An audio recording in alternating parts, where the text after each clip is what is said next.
Hello and welcome back to the What the Falk Sunderland Preview Podcast. After two hugely impressive results against Reading and Watford, Sunderland have frustratingly drew two blanks as we drew 0-0 in back-to-back games against Preston and Blackpool. Nonetheless, Tony Mowbray's side will have another opportunity to continue their impressive away form as we visit Swansea City this Saturday for our first visit to Wales in approximately 5 years. It's been an inconsistent start to the Championship for the Swans, but they do appear to be finally finding their feet with 3 wins in their last 4 games, including 6 goals in their last 2. And to give us the lowdown on their season so far is Luke Davies, who joins me from the SwansCast. Luke, how are you, mate? You okay? Yeah, well, good. Thanks for having me on. Excited to talk a bit of football with you. We'll start from the top, as always. For listeners, we are discussing this before Swansea's game tonight against Watford and after Sunderland's game against Blackpool, as I'm sure you know. So the last game that you actually played was a 3-2 win against West Brom the weekend just gone. How was the performance?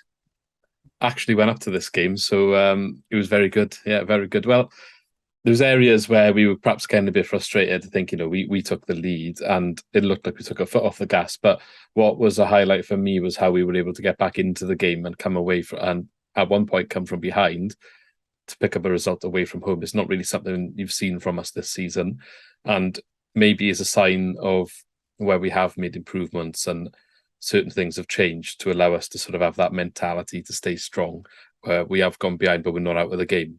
Because quite often as a Swans fan this season and back end of last season, it's always felt like as soon as we go behind, we're probably not going to come back into it. Looking at sort of Swansea's most recent form, obviously it might all change tonight, but while Sunderland have struggled to score goals in the past week, obviously 2-0 draws, there is lots of reasons for that, which Sunderland fans will know. Swansea have actually scored 6 goals in the last 2 games at the time of speaking.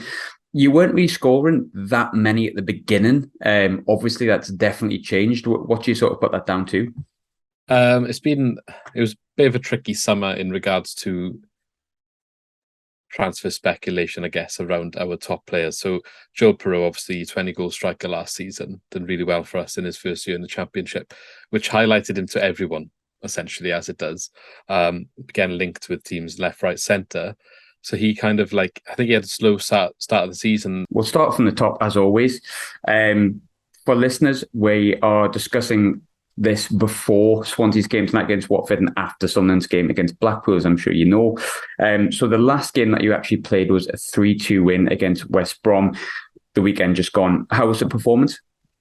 Actually went up to this game, so it was very good. Yeah, very good. Well, there's areas where we were perhaps getting a bit frustrated. I think, we took the lead and it looked like we took a foot off the gas. But what was a highlight for me was how we were able to get back into the game and come away and at one point come from behind to pick up a result away from home. It's not really something you've seen from us this season, and maybe is a sign of where we have made improvements and certain things have changed to allow us to sort of have that mentality to stay strong, where we have gone behind but we're not out of the game.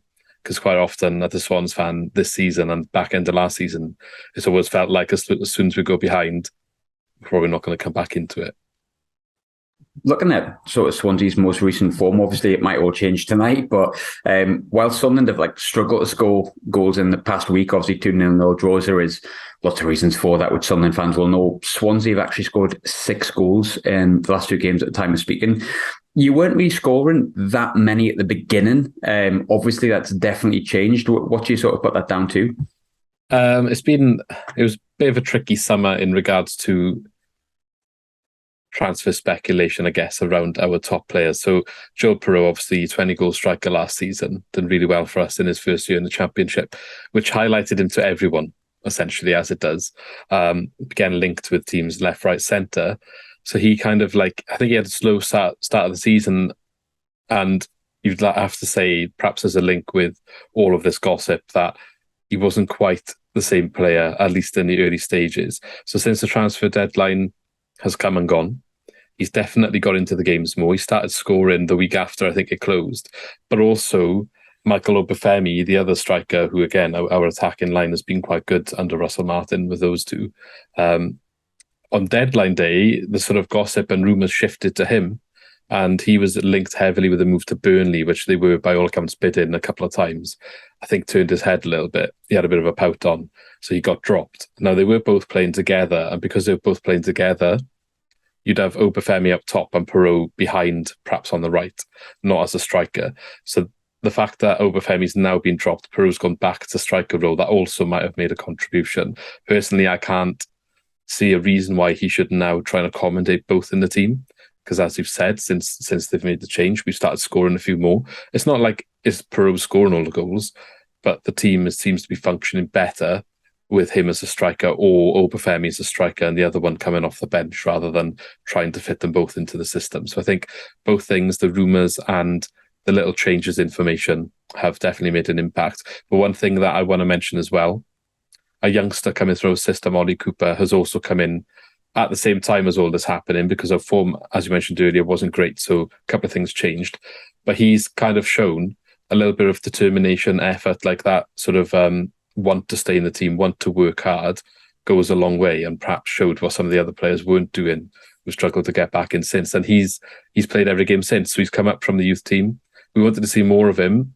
And surprisingly so for me, I'm happy to see it, but he's literally started every game since, and he's been a really good addition to our squad.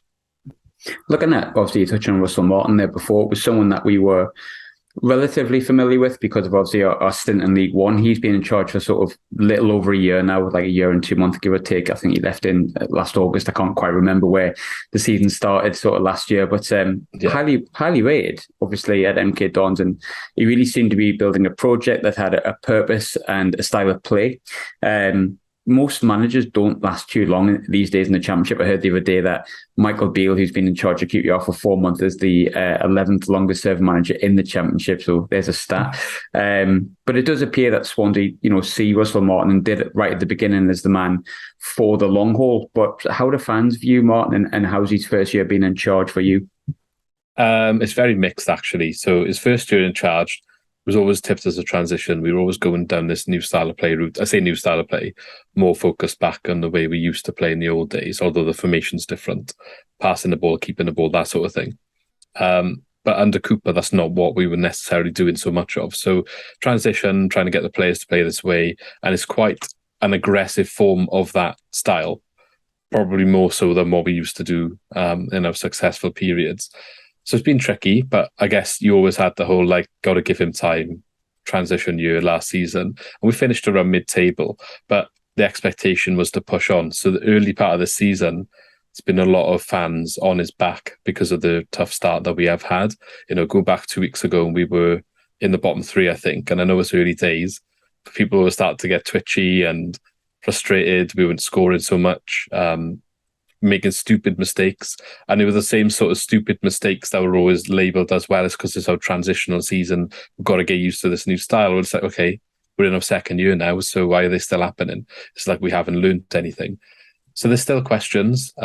We have had an upturn in form. We just need to see that maintained now for a longer period of time. I think a bit of consistency.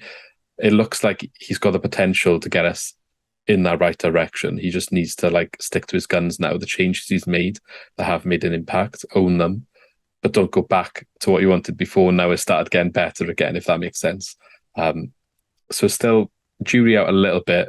I want to back him. I want to give him time, but there's a lot of people who are still very cautious, let's just say.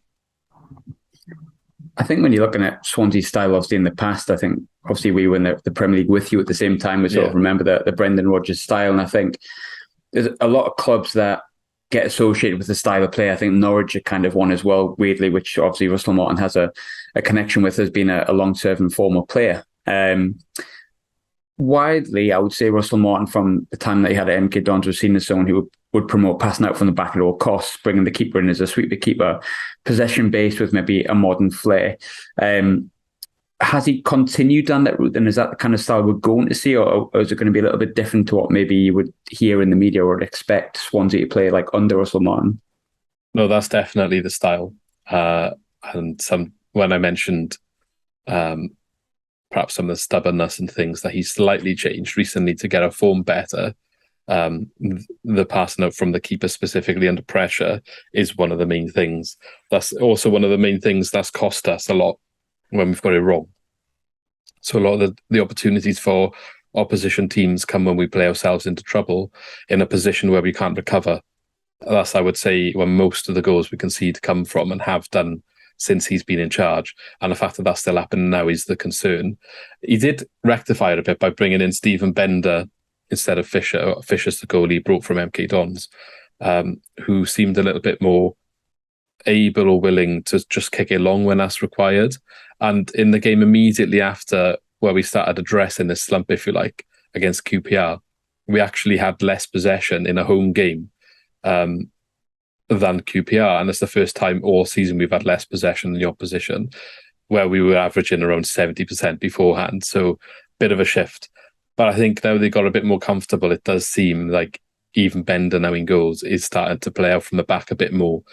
And you've seen some of these mistakes creep back in, because it's all well and good if the keeper can play a pass to the centre-back who can take control of that ball. It's that second sort of the bit of vision where, but where's this guy going to play it to now, because the pressure's there. So can he get out? Can he get out? Or is it just a case of you then end up hoofing the ball, but you're in a far worse position because you're out of position and everyone's all over the place and it comes straight back at you. So things creeping back in, but that's definitely the style. It is adapting here and there sometimes, depends who he brings in and I guess how the form is, but you'll definitely see us playing out from the back and you'll probably see us making a couple of errors doing so. I find it quite interesting, the subject of teams that are associated with styles of play, and I think the big one for me is West Ham. There's the West Ham way. Now, as a Sunderland fan, I would love to see us play like Barcelona, and anyone who saw our goal against Reading might have thought we maybe were Barcelona for like a small sort of 20-minute segment because it was some goal. But I've got to be honest and say that, you know, off the top of my head, some of the best football I've seen in Sunderland was when Sam Allardyce was here, who's predominantly seen as someone who plays horrendous football, but it was nice direct football and we scored goals. And then going back to Quinn and Phillips, yes, there was more than just chucking in crosses for them too, but ultimately that was our main weapon, was getting Summerby and Johnson to put crosses in and them two to finish it off as the strikers they were. So from a Sunderland perspective, winning games is the style of play I like to play, if that makes sense. But for Swansea, Norwich, West Ham, these teams, there is an association with a certain style of football and the way you play. Stoke on a complete flip side of that. As a fan, obviously I know everyone's got different opinions, but how important is Swansea and their possession and their identity in the way that they play to yourself? Yeah, that's a really difficult question, because I do like the romanticism perhaps of that, you know, our most successful period. We rose up from around League One under Roberto Martinez, where it started, to the Premier League. This is a whole story around that.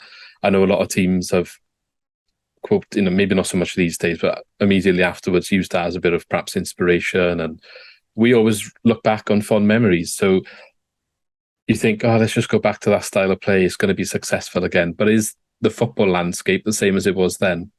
And that, I think that's where the divide comes. So we've actually had this conversation quite a lot on our podcast, because fans were really frustrated at the end of Steve Cooper's reign, even though we got to the playoff final, and then he went afterwards, about him being a little bit more boring, defensive, defending 1-0 leads, like that sort of thing. But ultimately it brought success. So what do you value more? Is it having that style of play that you've been linked to in the past and had fond memories of? Or do you want to be successful because you got to the playoffs twice under this style? Russell Martin comes in and his first year we're down in mid-table, but playing the footballer you've asked for.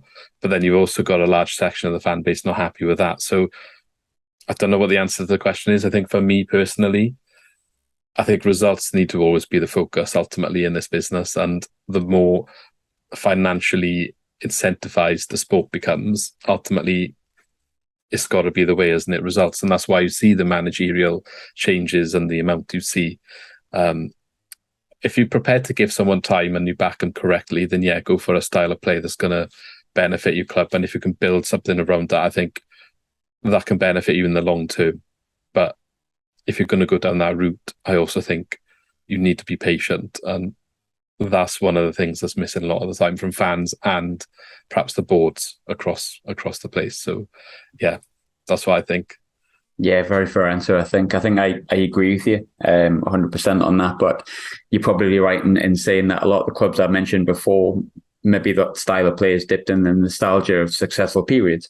West Ham, Norwich, all had successful periods playing that style, and obviously Swansea yourself. But I agree. Ultimately, I think it's about the results, and I think it's an interesting time to be a Swansea fan, probably because you were relegated from the Premier League back in 2018, I think the season after us. So you've now had 4 seasons in the Championship. First season, you finished 10th when you went down, which I suppose is fair enough. You know, it does sometimes take some adjustment. And then, as you've touched on before, you finished 4th and then 6th, and obviously didn't get out the playoffs, unfortunately. Last season, dropped a little. I think it's the lowest you've been, but ultimately mid-table. So it does kind of feel like a season that will tell us where Swansea's immediate future is going to be lying. Going back to when you were first relegated from the Premier League, you instantly probably think of, how fast can we get back up? I think it was the same with us in League One. After 4 seasons and last season's finish last year, where are Swansea as a club and as a team and as a fan base currently? Yeah, it's a lot different picture now. Obviously, Graham Potter was the guy in charge for that first season. He's gone. He's Chelsea manager now. Says a lot about his stock. He obviously had the job of stabilising the club. We had a mass exodus of players. The club was badly managed financially in that desperation of avoiding relegation from the Premier League, which I think a lot of clubs go through and struggle with. In a way, the clubs that go up for 1 season aren't as badly affected as those that have a prolonged stay up there, because the accumulation of wages and transfers, you bring in the bigger players in to try and stay there. Eventually it goes wrong. You've got all these guys that are on these stupid amounts of money that is unsustainable in this league. So that's what we've had to fix basically since we've come down. And this season now, last week, I think they did like a fan forum, and the owners, which we don't actually hear an awful lot from, they're Americans, and yeah, that's another story. But they came out and said like our wage budget in the league is the 3rd lowest, which it's a bit of a shock, really, when you think how recent we were in the Premier League, and there's some clubs here that have come up from League One that have got higher wage budgets. Like, maybe you need to ask questions about why that is, or maybe it's just a reality check of where Swansea as a club really sits in the football landscape, and obviously the geography around the location and attracting perhaps some of the money and stuff like that. And a bit of a reality check. So that's where we are at the moment. No parachute payments anymore. Managing our finances, managing our wage budget, trying to be a bit nifty in the transfer market, having to sell out top players probably every year, or at least one of them, to keep running the club. And as a fan, I guess that's frustrating, but you've kind of got to, I understand it, and a lot of people do understand it, but it's still frustrating when you get attached to someone so good. We're all shocked Joe Perot's still here, to be honest. 100% expecting him to leave. We got rid of Downs, and luckily we only needed to get rid of the one of them because of the fee that he brought in. But that's the reality of it. That's what it's going to be every season. Try and get a cheap, really good player, unearth a gem, if you like, and sell them on until we can maybe get a push for promotion and get over the line. And then that perhaps changes a little bit. But I think that's a reality of a lot of clubs in the league, unless there's probably a handful that don't quite fit into that category. But yeah, most of us probably are feeling the same, I think.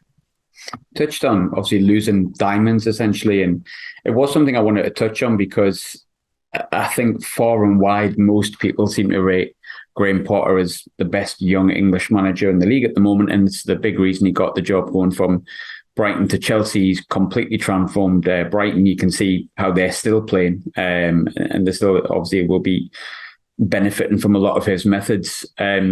Obviously, he really rose to prominence probably originally, especially in the UK, with Swansea, as we know, after he came from, I think, Sweden, with Östersunds. I could have the pronunciation incorrect. Could you tell he was going to be that good sort of early doors, and was that a kind of nightmare when he left? Was it like the one that got away? Yeah, so he was labelled a risk when he came here, but when you look at his record that he did at Östersunds, he shouldn't really have been labelled a risk. He's done really well there. I believe he brought that team up from the doldrums of lower leagues and out there to like the top or near the top. Did he even get to the Champions League or something, or the Europa League, and play against Arsenal, I think, maybe? But I think you're correct, with that. I think it was Arsenal. I think it might have been Arsenal fans are going to be annoyed at me saying this, but if it was Arsenal recently, it was probably Europa. Yeah, I think so. But yeah, like he did really well. Obviously, perhaps an average finish for a team just relegated. Maybe you would argue you'd expect better. But when you look at the ins and outs of our team in that season, I think we had a lot more than, say, the teams that come down this year in terms of who's gone. We basically sold most of our first team that would have been in the first team in the Premier League the year before, and brought in all of our youth players who couldn't quite get into the first team while we were in the Premier League, even though they've been around for some of them 4 or 5 years. Grimes, Felton, McBurney, and they're all mainstays now, yeah? So we brought them in all young, stuck them in the youth, thought maybe there'll be something for the future. And that investment in our youth facilities as well, even, because we really invested in the infrastructure. That's the season that it really paid off for us. And Dan James, I think, even as well, he broke through that season. So Joe Rodon, Connor Roberts, there's quite a lot, and a lot of them, unfortunately, have moved on already. So he brought them all in, and that was his task, to sort of like, right, all the big names are gone. We need to cut the money, get something out of these guys that haven't really played a full season of like this level before. And by the end of the season, I think if we take the second half of that season, put it in the first half, and add a new second half, if you get me, we would have been pushing for the top. We were looking really good by the end of his stint. There's one match, if anybody wants to look at Graham Potter and how he was doing with Swansea against Man City in the League Cup, which I maintain to this day was daylight robbery from the lack of VAR. But hey ho, Man City, isn't it? Of course, they were going to get what they wanted. But yeah, we went 2-0 up against them and played some outstanding football. There's one goal, I think it was Selena that scores it. Either Selena or Nathan Dyer. And we played out from the goalkeeper from the back, playing in diamonds around the Man City players. They pushed on, we got through it all, and we were through on goal, and it's an outstanding team goal. And that is Graham Potter's style all over. So if you want to go watch the highlights of that game, that's probably the one to show what he can do. So I really do hope that he does well at Chelsea, and I know people tipping him for England perhaps in the future, which would be interesting to see him bringing that sort of style to the international stage. I think England have been underachieving I know they got to finals and stuff recently, but underachieving really for a long, long time with perhaps the players they've had at their disposal. And you never really get the best out of the players there. And maybe he could be someone that could do it. I would have no issue with it, but a different podcast for a different day, I guess. And I'm going to go on a rant. Well, the World Cup podcast will become, no, don't worry, everyone. Looking at Sunderland, it's weirdly sort of a free hit for us this season. I think, if I'm completely honest, if you'd said after 12 games, you're going to be 7th, you're going to win 4, you're going to draw 5, you're opening 12 games, I'd probably snap your hand off, to be honest. I think, 15th upwards is something that's really positive for us at this time being. It's cliche, but I do think you tend to see where the league's going to lie and how it's going to pan out after that sort of first 12 or so games. But obviously, you haven't watched as much Sunderland as me, in the same way I haven't watched as much Swansea as you. But what have you made of Sunderland's start? Surprising or expected? I think I tipped Sunderland in our pre-season to stay up, definitely. Perhaps be around the mid-table more than playoffs, though. But I think, I knew you had a few seasons in League One, but I do get the sense that when you came back to the Championship, it wouldn't be a case of looking back. You're going to try and stay here, at least push on. So yeah, I'm not maybe surprised to see you hovering around the playoffs, but I'm not really shocked in a way. It's so tight around there as well. One result can change things for anyone. But yeah, it doesn't really. I'm not surprised to see you having a good season. Whereas the likes of, I thought maybe Rotherham would struggle a bit more. I would find them a little bit more surprising that they're not closer to the bottom. No disrespect to Rotherham. For Sunderland, when I look at Sunderland in the table, maybe the name, it just doesn't look weird to see you where you are. But I don't know if that's a good way to answer the question. But yeah, I think you've definitely, I don't want to say sleeping giant, but it feels a little bit more like that than some other clubs that come up from League One. No, I think that's very fair. It's funny because when we came up, I think we all really spoke about how important home form's going to be. I think, evidently we have the the highest average attendance. That's probably going to be the case for a while, unless a really, really big club comes down. And home form's massively important at any level in any league, really, especially if you want to be staying up. But we've picked up 10 points from our 17 away from home. We've won 3 away from home and 1 at home. It's just my opinion, and people might agree or disagree, but I think we look a little bit better away from home because we're quite good on the break. Unfortunately, we have no fit strikers at all. And we have just came from League One ultimately. And, maybe those first 12 games are just bringing momentum, and this is when we're going to level out a little bit. But how do Swansea fans view the visit of Sunderland? Because I suppose it's a weird one, because as you said before, if I do say so myself, we're a big club. But we have just came up from League One. We've got no strikers, and Swansea maybe have ideas above what Sunderland do at the moment. So is it a tough game, or a game that you're looking for where you think realistically anything less than 3 points is disappointing? I think for us, we're, like we touched on earlier, our position where we need to get this consistency now and maintain this form and show that what's going on here is working and has got potential going forward. There's a phrase that gets thrown around a lot called trust the process. A lot of fans are in that position where it's like, show me it's working now. I've trusted the process this long, so now I want to see how it's working. And we have started to look like that. So I think the expectation of the wider fan base, not necessarily my own opinions, but I think the expectation is they will see it as a club that's come up from League One, that's been there a couple of years, and we are at home. And our home form we haven't won as much there as we should have this season. And I think they will be expecting this should be a win. We've had a couple of tough games. We've got Watford tonight. We had West Brom on the weekend. And I know they're near the bottom, but they got relegated last year, didn't they? Watford this year. And they're both away. We did well against West Brom. We'll see what happens against Watford tonight. But then you'd go and say, okay, Sunderland at home, that's where you need to pick the points up. Because the bookies had us like 6th or 7th, I think, at the start of the year. So it is the sort of game on paper that you should be looking at, making sure you win if you want to get anywhere near that position in the table. I don't want to discredit anything Sunderland are going to do. I'm not saying it's going to be easy. I think it will be a tough game for us. And you just touched on the fact that you play on the counter. That could well be our undoing, because generally people come down here, sit back, do a bit of a defensive structure and get us on the break. Like I said, when we lose the ball in stupid places and we're out of shape, and you doing your counter-attacking style, that's when your chances will come, and it will be decent chances. So, but I think they will definitely view it as you're home, you're against the side that got promoted last year, take the names out of it. That's what they'll view it as.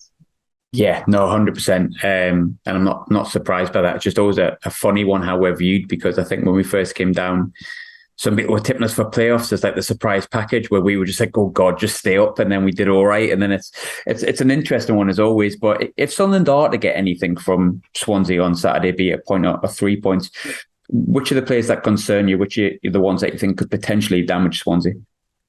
So I did have a quick look at your team before the game, from the team that started against Blackpool, because I thought that'd be the most recent representation of who might play. Patrick Roberts stands out for me. I've not seen an awful load of him in person, but I know he's had a couple of good seasons. Am I right in saying he's product of Man City's academy back in the day? Originally Fulham, and then City's academy paid like 14 million from when he was 12-year-old or something like that. I might be slightly wrong there, but he was highly rated for a long time, and I think going out on loan and stuff. Did he spend some time in Scotland maybe? But he's one that I would look at, perhaps could do a bit of damage. So Alex Pritchard's playing up front. I know he said he's got no strikers, so it's probably a bit makeshift. But again, I know he's got some quality that could potentially hurt us. And Jack Clark, you got him in this season? Yeah? Or again? In loan last January, permanently this season, yes. Yeah, so obviously he's had a bit of an interesting few years perhaps, but highly rated again. That's why he got looked at by some certain teams. And out wide, maybe is somewhere you can look at hurting us as well. If we do go into anything in detail, but I think one side in particular for us would be a bit of a weakness, and that would be the side where Jack Clark would be attacking if you start the same way. I did notice as well, you've got Ahmad Diallo from Man United. That's an interesting one. Is it just a loan? I take it that. He's on loan currently, but unfortunately, because he's kind of half classed as a striker because he once won number 9 for Rangers, I think we're trying to shoehorn him up front. He played up front last night. He's very much, in my opinion, a winger. Had a great chance last night and for some reason just stopped. So whether he'll play on Saturday, I don't know, because I don't think the experiment of trying him up front worked last week. Sunderland fans will know listening to this.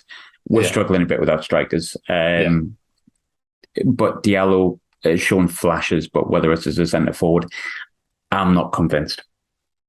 Yeah, it's just interesting because I think when he got signed by Man United, like last year, whenever it was, they made quite a big noise about his potential for the future. So, yeah, maybe, let's hope it's not the game where he has a worldie on Saturday. Fingers crossed it is for us. But that does bring me on to the final question, as always, which I'm terrible at every single week. I don't think I've had one right as yet. Prediction time. Whatever I say, it doesn't really matter. I said 3-2 last week to try and be a bit more outlandish, and it was 0-0. We are struggling a little bit. I actually weirdly fancy us to score more away from home, especially with the way Russell Martin's teams plays. If it's similar to what he did at MK Dons. So I think we'll score. Yes, we've had 2 clean sheets. So I fancy a 1-1. I really do fancy a 1-1. And that's not a confident 1-1 if I'm completely honest. But I'll throw the floor to you, and maybe you'll have a bit more success with predictions than I've had. I'm not sure what my record is this season, actually. What I did say is that we would score 3 goals against Hull. I just thought that they would score some as well. But 3-0, I'll take that all day. I just thought they were very, very leaky going into that game. And I think I said, we've struggled scoring. If we're going to start somewhere, this is the perfect opportunity, because looking at their record, their defence has been horrendous. And that came true. So maybe I'll 5 now. No, I think it would be something like maybe 2-1. I think we need to use the momentum of a good couple of results now to... we have, if we don't do it, that's frustrating. So we have to at least try and go out there from the start and get our authority on the match. I wouldn't be surprised to see us perhaps taking an early lead, maybe if we even go 2 up at some point, and then towards the end of the game, for you guys to come back into it. It's been the theme for us this season where we can't close games out. We had a 2-0 lead over Millwall going into the 90th minute and drew 2-2. Oh, God, I've seen that, yeah. So our home performances, bar 1 or 2, I think Blackburn was awful, but our home performances have been quite good. It's just not 90 minutes worth of quite good. And the bad has tended to see us conceding, especially in injury time. So whether that's a draw, a loss, whatever, it's happened a few times. So 2-1, I'm going to go with, and a bit of squeaky bum time in the end because we're holding on. Perfect. Luke, thanks as always for popping on. Obviously, after this, I'm going to be guesting on yours after this. So if people do want to listen to any previous podcasts or listen to the one that I'm on in particular, where can you be found and what platforms are you on? So you can find us anywhere on all the socials, really. Just type in SwansCast or SwansCast Media. Depends if the app was available. But YouTube is where all of our videos go. And then our podcast on Spotify. But for the match previews and stuff, so obviously the one you're going to be in yourself, that would be on YouTube. So just type in SwansCast and you'll be able to find us there. Perfect. Luke, thanks very much. That's right. Thanks for having me.